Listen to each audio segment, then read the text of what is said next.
Hello, Sagittarius, Sun, Rising, and Venus signs. Kamusta kayo? Sana po nasa mabuti kayong kalagayan. Welcome back po sa Star Tarot. Kung bago kayo rito, welcome din kayo. Thank you sa inyong support.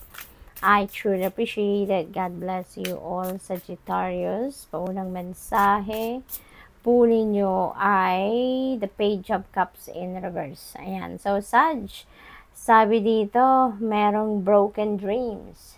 No? Maaaring meron ditong sitwasyon wherein yung parang yung dreams ninyo has been shattered, di ba? Sometimes may sitwasyon tayong gano'n ang nararamdaman natin because of a certain circumstance, no, sa buhay. Maaaring may gano'n, no, feeling ninyo, pero you can always put together, no, bagong pangarap or same pangarap, di ba? Nasa sa inyo yon. So, maaaring may mga ganong ganap dito ang iba sa inyo. For others of you, Sagittarius, maaaring merong naiinggit sa inyo. Okay? Meron naiinggit sa inyo dito. Kaya mag-iingat kayo because you never know ang mga tao sa paligid natin. Sometimes, nakakagawa din ng mga hindi mabuti towards other people. Kaya siguro, kilala nyo na to, di ba? Kilala nyo yan kung this message resonates with you. It feels like to me na kilala mo kung sino yung mga taong naiinggit sa inyo. Kaya hayaan mo na lang sila, no? As much as possible, dead man na lang. Kasi kaya sila siguro nagagalit sa'yo dahil naiinggit sila sa'yo. Dahil meron ka kung ano yung gusto nila. 'Di ba? Kaya ipagdasal nyo na lang. Isama nyo na lang din sila sa inyong mga dasal. We have 9 of Wands. Ayan, huwag kayong susuko. Okay? Kahit ano man ang sitwasyon na medyo mahirap na inyong pinagdadaanan, never give up. Okay? Continue to persevere. Never give up. You are very close to success. Kaya, mag-ano lang kayo. Magpakatatag. Tibayan lang ninyo ang inyong loob.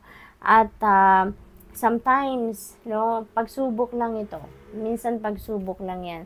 It is a test of faith kung gaano kayo katatag, gaano kayo nagtitiwala sa Panginoon, kung gaano kayo nagtitiwala sa divine plan.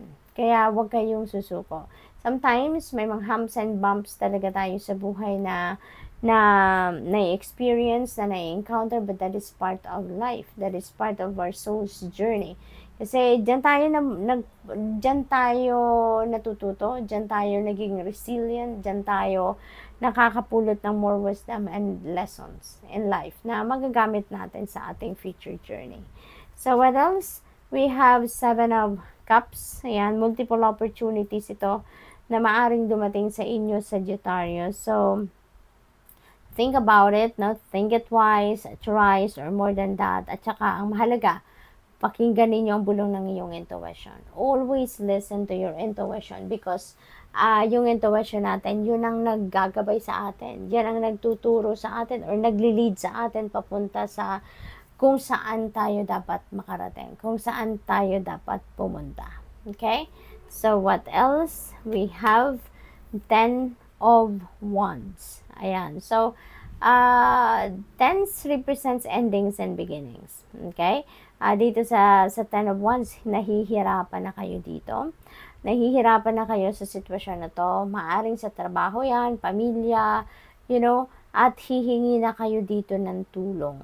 No? Hihingi kayo dito ng tulong sa iba. At kasi it's taking a toll on you, you know that. Pero parang nasasaktan din kayo, no?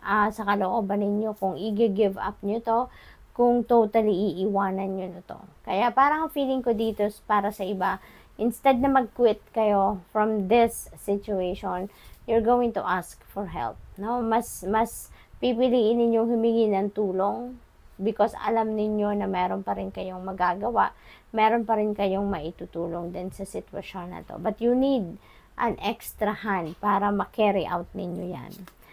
We have 6 of Swords. Ayan. So, dito naman, this is moving on energy. So, definitely, meron ditong pagbabago na magaganap talaga sa buhay ninyo.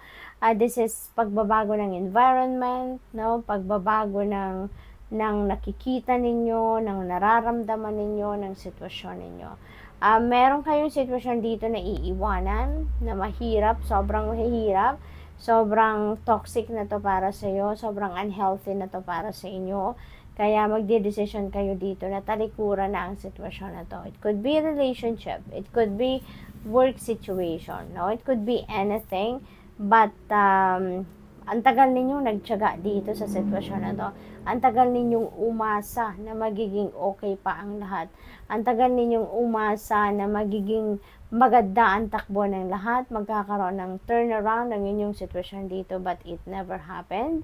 Kaya magdidesisyon na kayo na this is it. No, I'm going to move on with my life.